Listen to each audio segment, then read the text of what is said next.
Join Anne while she discusses one of her favorite time travel romance novels, Larissa Brown's Beautiful Wreck.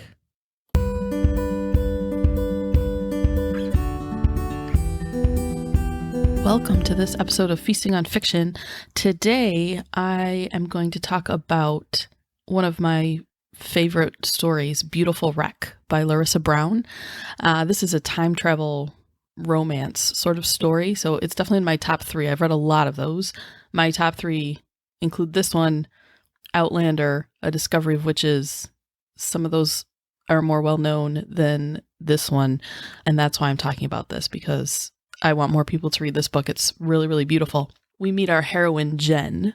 In the 22nd century, she lives in what is the city of Iceland. And this is a society that's built pretty much on existing in virtual reality. The natural world is sort of unknown to the folks that live in the city. There's one glacier left.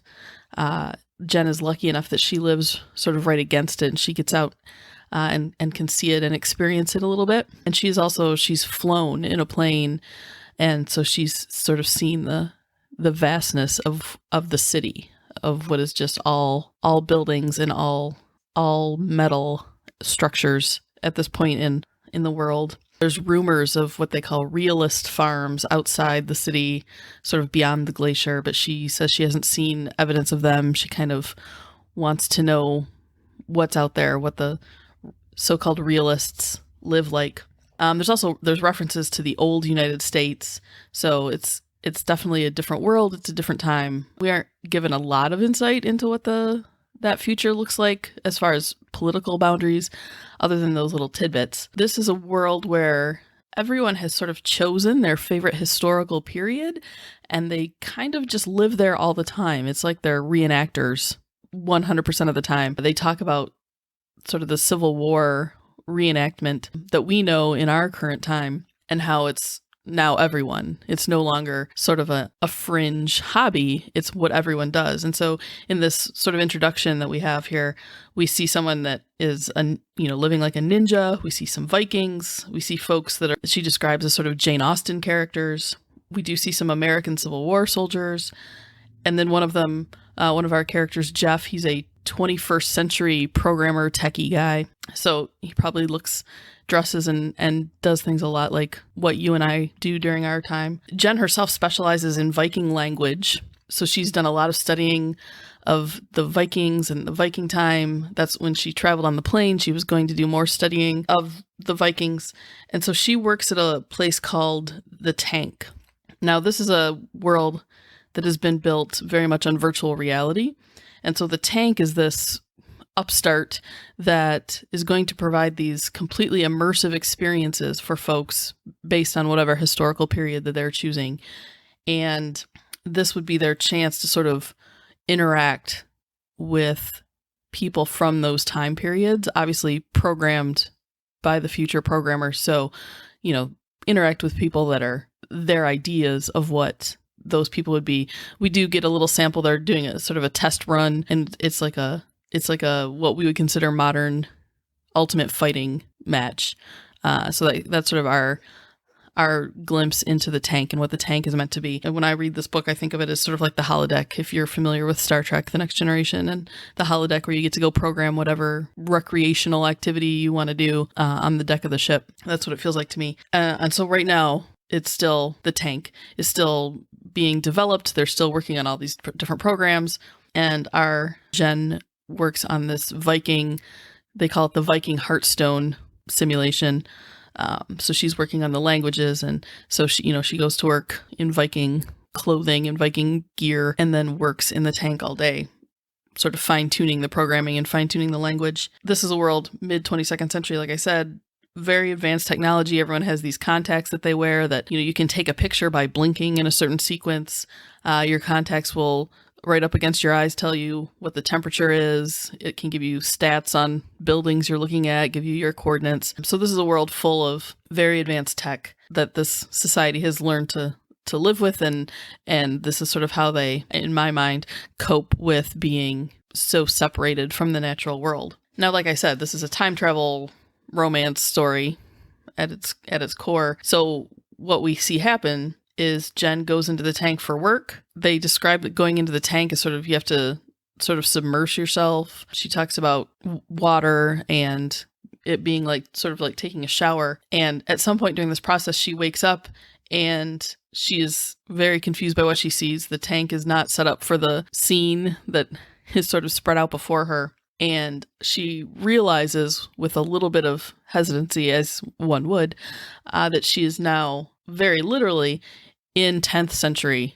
Iceland. At one point, it is specified that she's in the year 920, and she is in this settlement called Hvitmark, which is this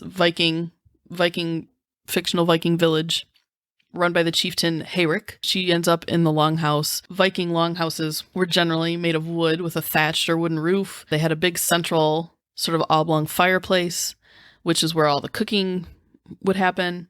There were no real chimneys. There might be some smoke holes, but there were no real chimneys. There were generally no windows, so these were very smoky, sort of dark, warm places.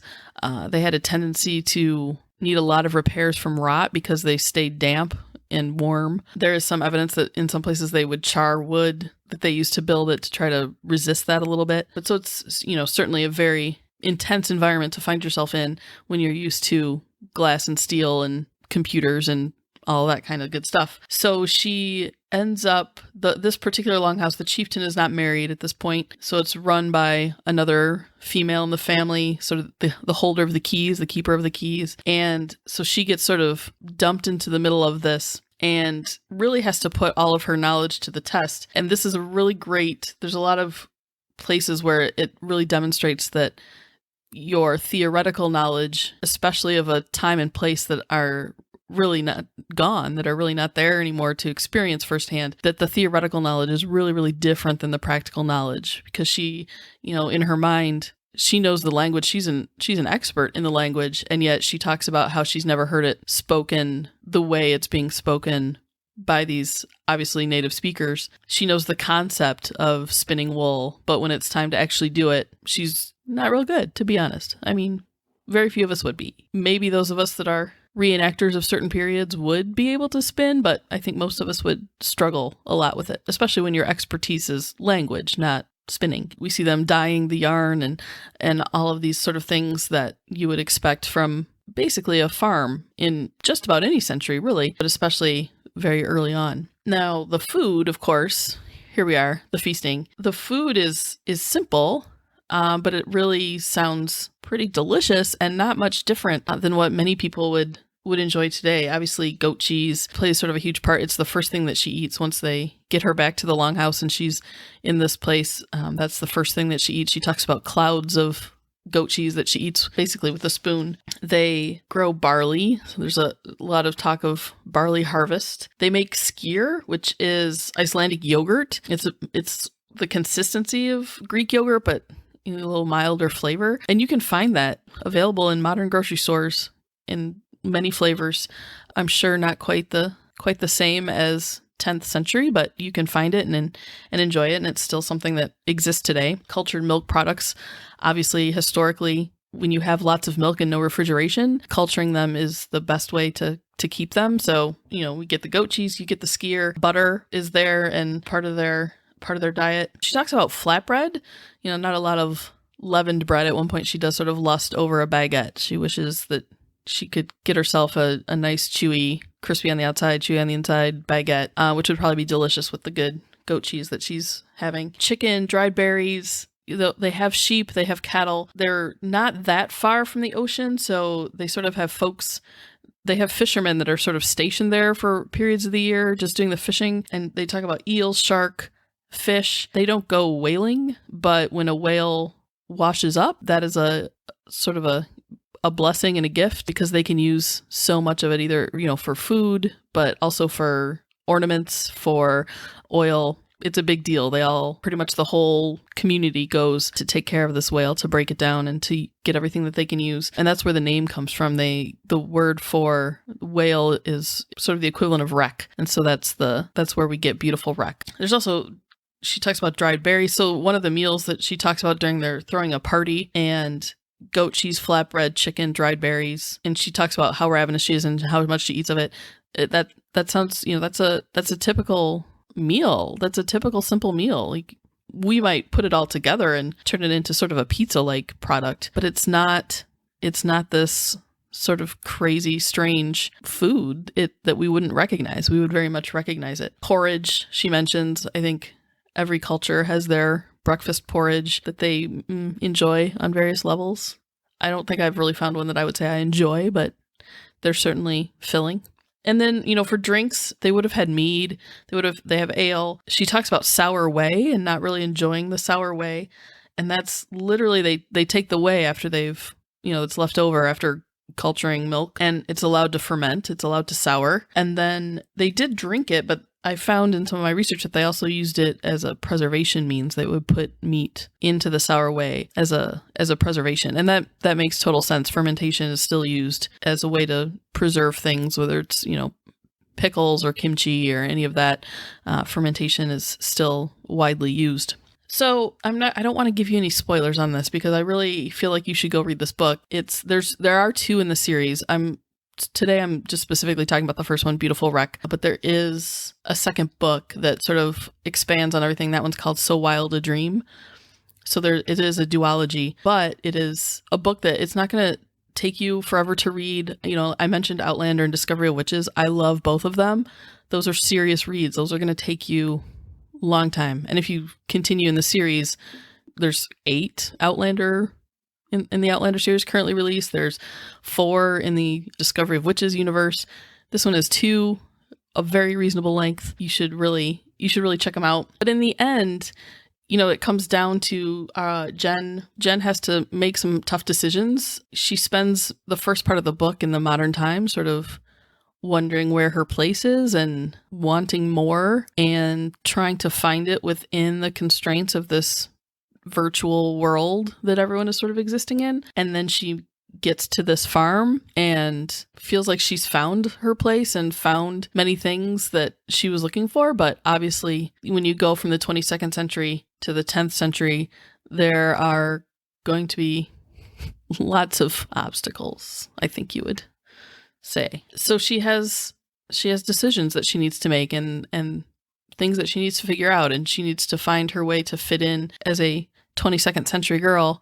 How does she fit in the 10th century? There's romance between people, but there's also sort of romance with her and the time and her and the family and her and the farm. And in the end, it's really sort of about her search for her place in the world and for her completeness. It's her looking for more. It's her looking for the things that she needs to feel satisfied and fulfilled. It is beautiful. It's called Beautiful Wreck, and it is a beautiful story. The characters are beautiful. There's humor. It would be very easy to not maybe develop the characters because it's hard to write. How do you write for 10th century folks? But she does a really, really great job of developing these characters and making the reader understand that time doesn't really matter. People are still people, and people are still looking for the same basic things. And you really grow to love the Viking, all the Viking characters, the true Viking characters. So with that, I'm just going to leave you with my advice to go find this book. It's available as an ebook. It's available in print. Check your local library, but I really think you'll enjoy it. If you like the time travel aspect of other similar books, I think you'll really enjoy this one. It's a pretty unique setting. I've not seen a lot that go back as far as this one goes time-wise, and I've never really read a lot of Viking era. So I think that this is a unique one, but I think that you'll really like it. Grab yourself some goat cheese, make yourself some flatbread, have a little snack while you enjoy this really beautiful book. Thank you for listening. Don't forget to go back and check out the other episodes. There are several available in this season so far. So until next time, keep on feasting. Thanks for listening and for supporting Feasting on Fiction. All the opinions of the panel are ours alone, and we're not associated with the media we're discussing in any way. If you'd like to support us, please head over to cookingthebook.com, check out our Patreon and all of our social media. Thanks.